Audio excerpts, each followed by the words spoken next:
Welcome to today's deep dive. You know, imagine trying to design the perfect food in a lab.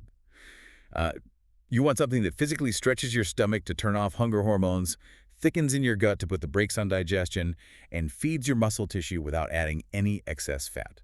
Right. I mean, it sounds like some highly synthetic engineered meal replacement you'd buy at a pharmacy. Exactly. Mm. But today, we're looking at a source document that claims to have found this exact formula in a really traditional, unassuming place. We're diving into a brief, but highly specific text titled Weight Loss Soups with Natural Ingredients, podcast script.docx. And the document is fascinatingly blunt. It ignores all the usual noise of dietary advice. Yeah, no endless debates about macro percentages or fasting windows. Exactly. It just presents this single, unwavering biological equation. It says, vegetable soups with beans, lentils, and lean proteins are filling, nutritious, and supportive of healthy weight management. And just repeats that over and over. Relentlessly, stripping away all context until only that one rule remains. Okay, let's unpack this.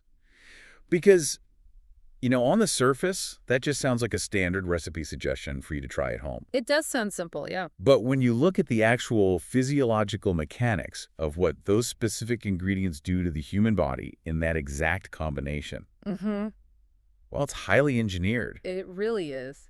We are going to deconstruct how this specific formula hacks your digestive system to solve one of the biggest problems in weight management. Which is the biological drive of hunger. Right, the hunger itself. So before we get to the specific additions, we got to look at the source mandates, which is vegetable soups.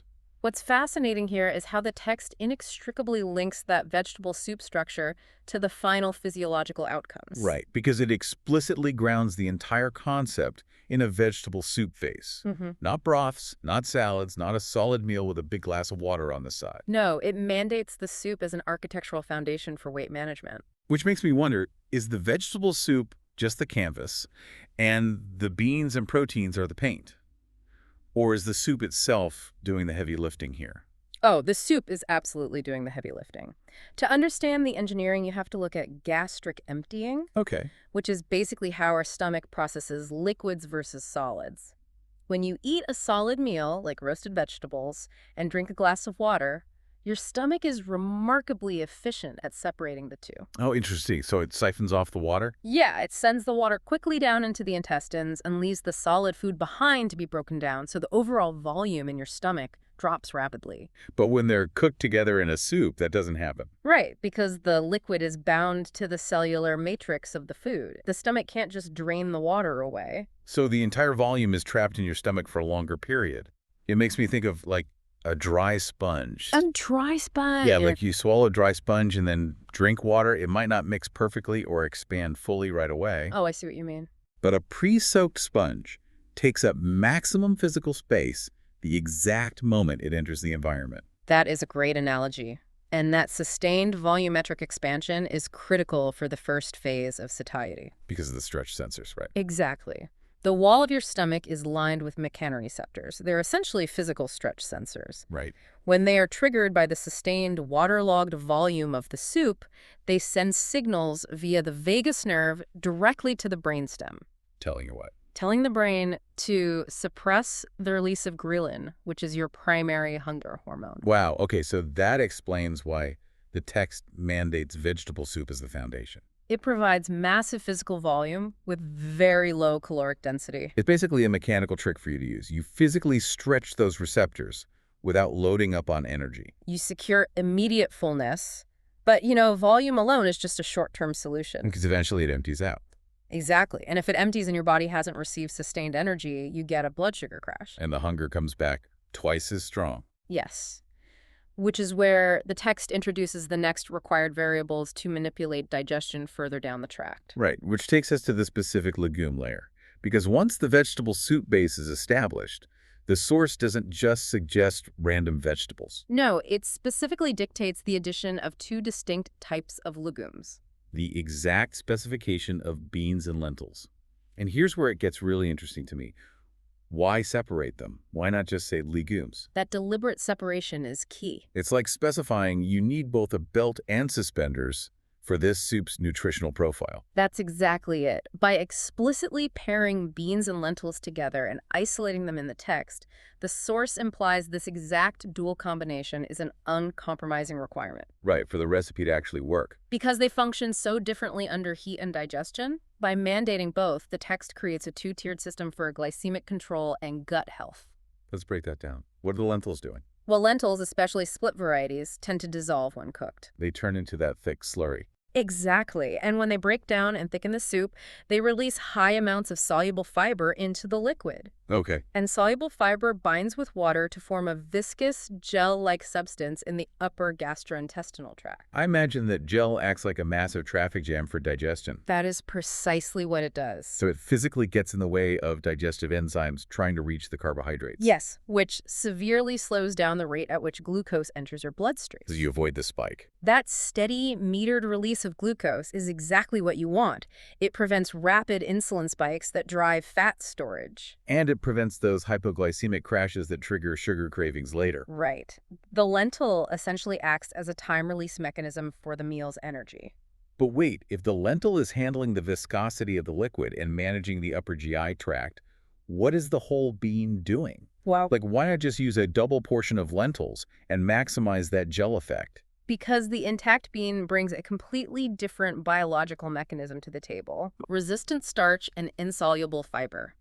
Beans usually retain their casing and physical structure. Right, they stay solid. And because they require mechanical chewing and retain that tough outer structure, a significant portion of their carbohydrates resist digestion in the stomach and small intestine altogether. Oh, they just pass right through. They travel intact down into the large intestine, and that is where they become primary fuel for your gut microbiome. Okay, so this starts to explain the nutritious claim in the text. Absolutely. Because, we generally think of nutrition just in terms of absorbing vitamins and minerals from the vegetables. Sure. But feeding your gut flora is just as critical for a functioning metabolism. It is essential. When those bacteria ferment the resistant starch from the beans, they produce short-chain fatty acids. Like butyrate. Primarily butyrate, yes. And butyrate has profound systemic effects. Okay. It reduces systemic inflammation, improves insulin sensitivity, and crucially for this formula, it triggers the release of GLP-1. Oh, wow. Wait, really? Yeah, GLP-1 is a hormone that further delays gastric emptying and signals profound satiety to the brain. So the beans and lentils are working synergistically but in completely different zones. Exactly.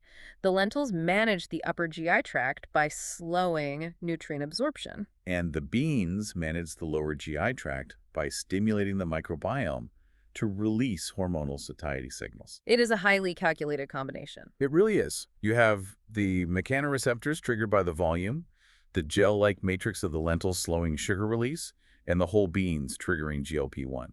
It's a defense-in-depth strategy against hunger. But the formula still has one more variable. Right, the final pillar. Legumes are present, but to complete the physical recipe, the source introduces a final, highly specific modifier to the protein element. Lean proteins. Right, the inclusion of lean proteins. The source deliberately avoids just saying meat or protein. If we connect this to the bigger picture, the lean modifier acts as the final puzzle piece. So what does this all mean for the soup's composition? I mean, if we already have beans and lentils, which have protein, why this strict mandate for lean protein? That triad of beans, lentils, and lean proteins is the exact required formula to trigger the benefits mentioned later in the text.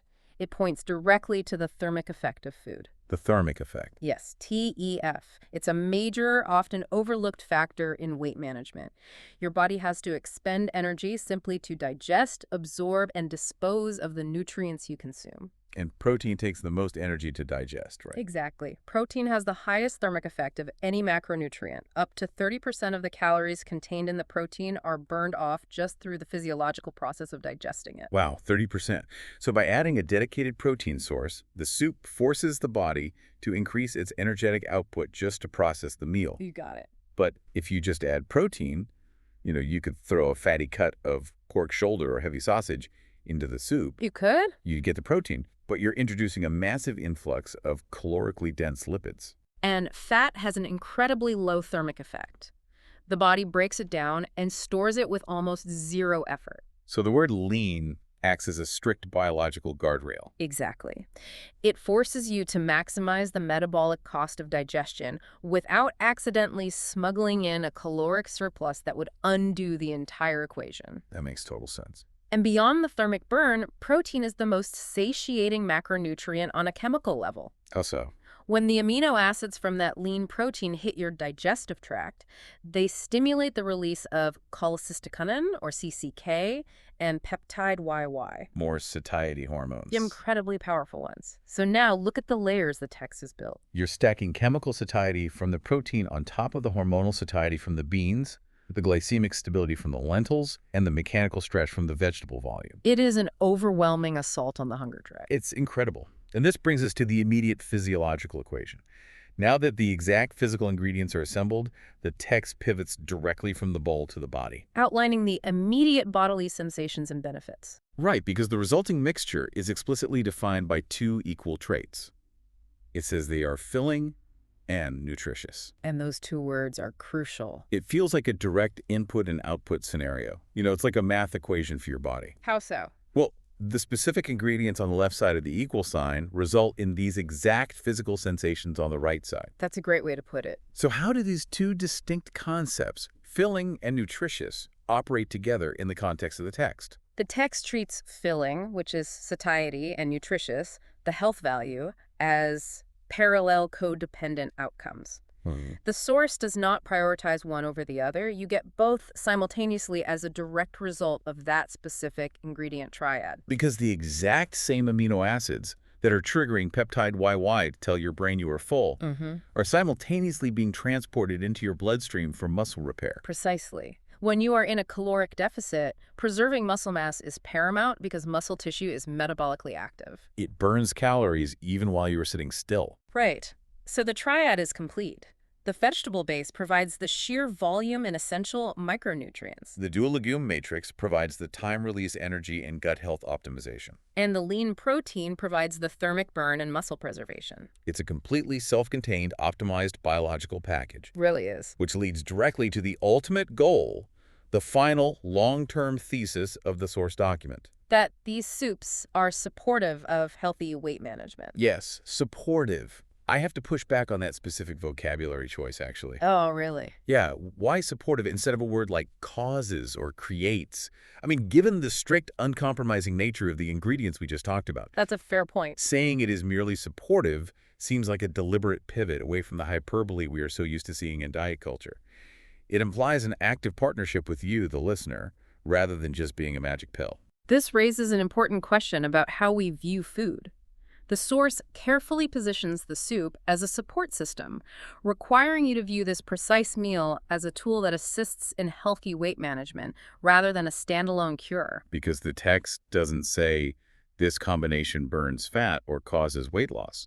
It avoids that hyperbole because the author is acknowledging biological reality. Right. No single food or recipe causes weight loss. Exactly. Weight management is a complex function of overall energy balance over time. Heavily influenced by sleep architecture, chronic stress levels, daily activity, total caloric intake. All of those things. The source document uses the word supportive because it is accurately describing a tool. It is engineering a physiological state where maintaining a caloric deficit is actually tolerable for you. Tolerable, yes. Usually the biggest threat to any weight management effort is the biological drive of hunger itself. Your brain panics when it senses a reduction in calories and floods your system with cravings, lethargy, and just a total fixation on food. But if you deploy this specific soup, you are essentially neutralizing the alarms before they can sound. Right, you shut down ghrelin with the heavy volume of the liquid. You stabilize blood sugar with the soluble fiber to prevent the mid-afternoon crash.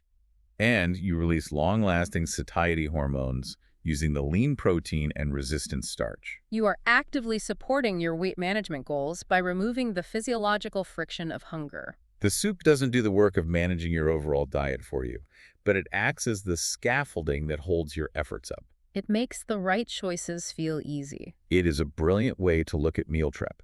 You aren't just counting calories, you are treating ingredients as lines of code that program your digestive hormones. That's a fascinating way to frame it. The specific phrasing of this document, that vegetable soups with beans, lentils, and lean proteins are filling, nutritious, and supportive of healthy weight management. It's basically a biological algorithm. Input these specific variables and output a highly controlled metabolic state. Yes. To summarize, the elegant, repetitive certainty of the source's core thesis is really just math. It challenges you to view your meals systematically. Right. The exact combination of a vegetable soup base, beans, lentils, and lean proteins mathematically results in a meal that is filling, nutritious, and supportive. When you truly understand the physiological purpose of the vegetable volume, the lentil viscosity, the beans' resistant starch, and the protein's thermic effect, you realize that haphazardly altering a recipe changes the biological outcome. You can't just swap elements out without altering the algorithm. Understanding the exact phrasing of a recipe's intent can completely change how you view your own meal prep. Absolutely. Which brings us to a final provocative thought to leave you with today. We spent this time breaking down the flawless synergy of this required triad, the beans, the lentils, the lean proteins, We've seen how they mathematically lock together to create an impenetrable defense against hunger. while also feeding your metabolism. But think about the fragility of that biological equation. It's a delicate balance. If this highly specific mandated combination creates such a perfect supportive structure for weight management, what happens if you remove just one of those pillars? Right. Does the whole supportive structure of the soup collapse? Like if you skip the lentils, does the time-release mechanism of your blood sugar break down? Or if you swap the lean protein for something heavy in fat, does the whole architecture of the meal collapse into a sluggish caloric surplus? Exactly. It is something for you to mull over the next time you are standing at the stove, reaching for a spoon, wondering if you really need to follow the recipe to the letter. Thanks for joining us on this deep dive, and we'll catch you next time.